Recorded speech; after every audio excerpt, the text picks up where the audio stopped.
Greetings, my friends. I am Gillesmansillon. I wanted to come and say hello to talk about the spiritual ascension path to reveal that which has been revealed to me in relationship to the source and the creator and the cosmic mind. For the cosmic mind is the mind of the whole. It is the more we tune into our spiritual essence, we associate ourselves with the source and our creator, the more the information from the cosmic mind become accessible.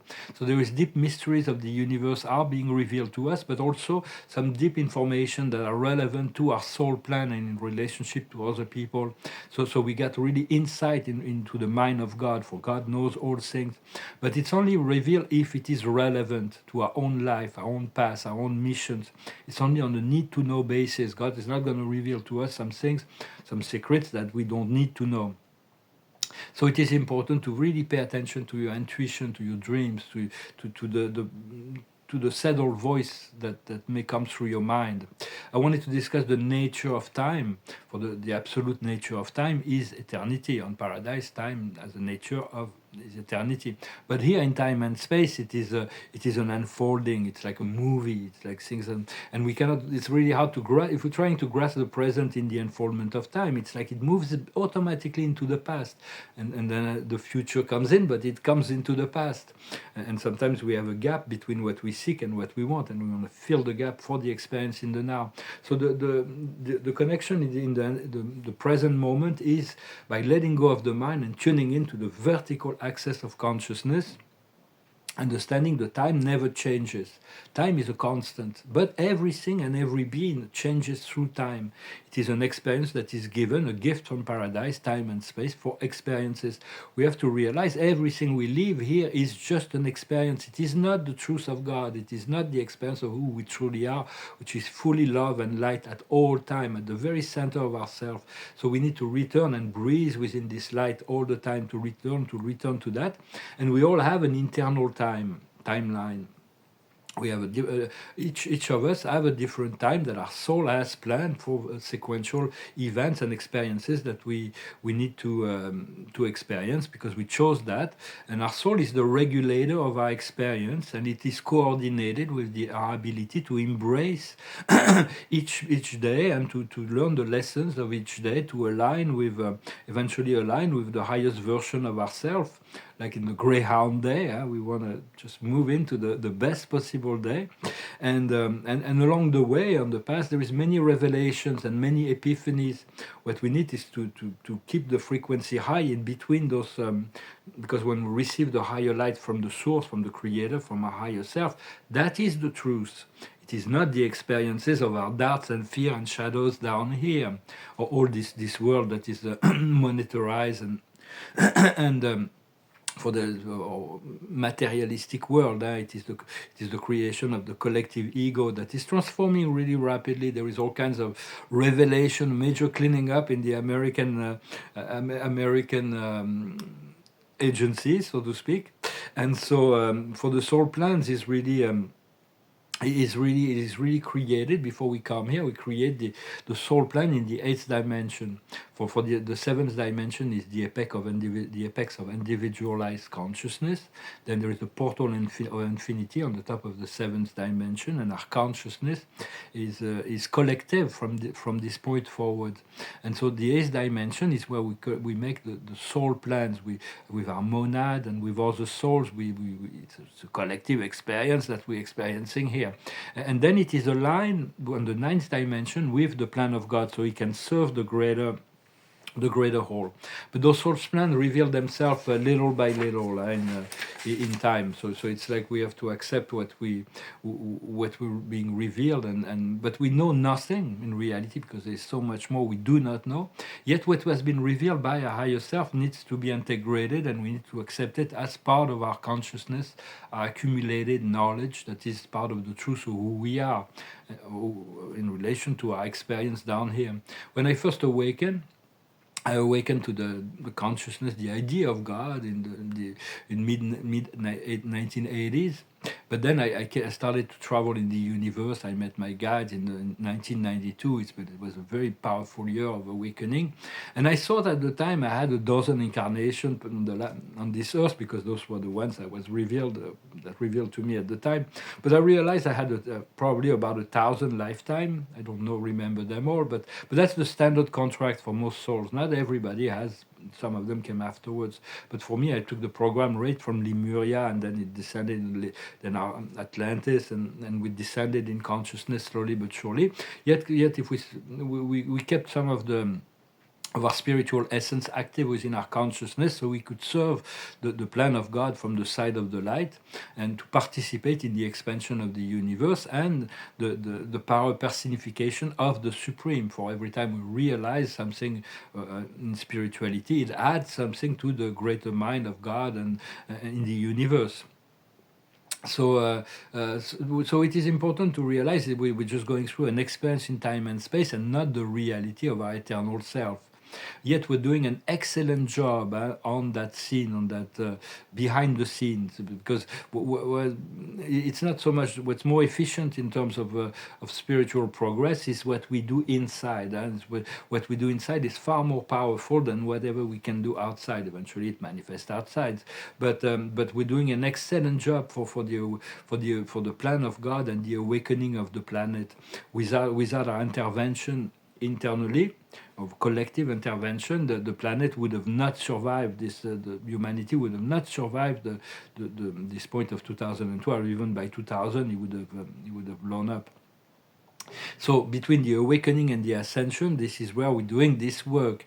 So there is 5 phases of although the kind of we keep awakening, but after the awakening there is a transformation. We awaken and we need to transform. Then once we transform, we need to transcend, and once we transcend, we become illuminated, and that is moving us towards the ascension. Yet we continue to do that. It's not like a standard like tung tung tung, but it's pretty much there is a period of a few years where we are being transformed, and it is a sacred process. So treat it as such. You are a sacred being involved in a sacred process. And so when we get implicated in the soul level of reality, we become very sensitive, and we move into the feeling state, and so we can interact and experience on a deeper level. But sometimes we make plans with other souls, but if those people are purely mental, the plans do not work. People have to be sensitive to the inner feeling, to respond to their heart, because the heart will not overpower the mental unless there is a conscious choice to follow the feeling and the heart. So sometimes the plan do not always succeed. But more and more people are becoming more sensitive to the feeling side of life. I recommend you listen to your feelings. And because the original timeline was Armageddon, it was the total destruction of the world. All the prophecies were turning to that. The dark, because it's the dark matrix, and the dark wanted to destroy all at the end. But because of our intervention, what we did on this in this incarnation, what we did for the Creator and for the light, and it was spontaneous. It wasn't done with any expectation of anything. We're just doing it out of love and consciousness. We're moving into a more gentle timeline where there will be a collective ascension on the physical level. So it is quite unusual experiences. It can be painful at times, but we will be happy. From an internal standpoint, we'll be happy that we are here, and we were here, and we participated in that. And there is this great solar flash event, the timeline. It is anchored. It is this year or next year. It might happen the 29th, the 30th, or the 31st of February. Just a joke, but it can happen anytime. But it is planned probably within this year or next year, and it will be a great cosmic accelerator, an elevator of consciousness. There will be a very split up of the timeline. Some people will not stand it; they will leave the planet. Other people will have to face all their demons and shadows, but their soul will have the courage to go through that. And for those who have done the inner works, it's just going to be pure joy, pure happiness, pure enlightenment. It's just going to be very, very powerful. That's why if we've done the work, we're kind of eager to experience that. But we have to have the compassion to see that there is a global plan, and God is the one that will decide when it is the time in relationship to each soul to be ready for that. So everybody will prepare themselves for ascension through different waves. But if we done the inner works, when the solar flash come, we'll be fully integrated within our higher self. And so we need to prepare our body to become master of our senses. It's a lot easier to be master of we have to master our senses, not to be dominated by our senses. And personally, I work a lot with the planet Chiron. It's where my master guides reside. It is the central focal point of energy. It's the wounded healer. And also the planet Saturn. Saturn is the great controller of time and reality. It's been filled with light, so it's no longer been. For a while, it was hijacked by dark forces, but now it is free. It's one of the most beautiful planets that I visited. Except, I mean, I love the Earth, and I visited many other beautiful planets, but Saturn is just phenomenal, beautiful. I haven't really been inside the planet, but there was a book by Voltaire called Micromega, where he talks from the 18th century, where he talks about beings from Saturn. It's quite interesting, this little book. There is hidden knowledge that will come back to the surface of consciousness, and a lot of things are about to be revealed. For this paradise timeline that we envisioning, that we see before us, is not a dream, and it's not a potential or a possibility. It is the cumulative work of all the work that we've been doing in relationship to the source, the internal source. It's the effect of our inner work. We're really. I hope you're enjoying this day. I hope this message was meaningful to you. I thank you so very much for your donations. I thank you so very much for the support and for subscribing and for liking. I'm doing some paintings. I'm very happy about those little abstract painting I did. I might put them in a collage in larger works. There is a lot of them. They're really hard to see in photos, but there's many multi-dimensional, a lot of spirit in it, and a lot of amazing things. I'm going to go back to. Of course, I'm continuing cosmology works, and I'm continuing to do symbolic work, and I'm going to move back to doing some figurative works that are in the works. If anybody wants to buy some paintings, I'm willing to buy them back for twice the price. If anybody's interested, very soon I'm going to start my project, and I'm going to seek to buy back all my early works. And I'm going to return to photography also very soon. I feel that's going to be happening soon. A lot of projects, a lot of things will be part of that project that is coming.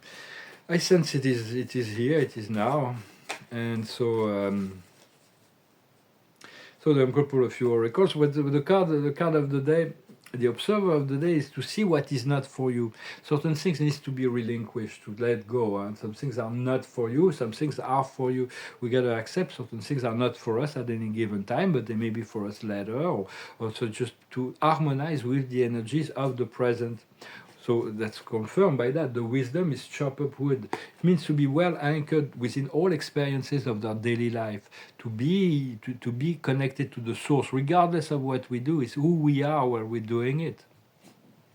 What we need to understand is the observer, to be the silent observer, to achieve this divine neutrality, not to be led by emotional reaction, but to breathe and return to center whenever we need, to be able to observe things with fairness.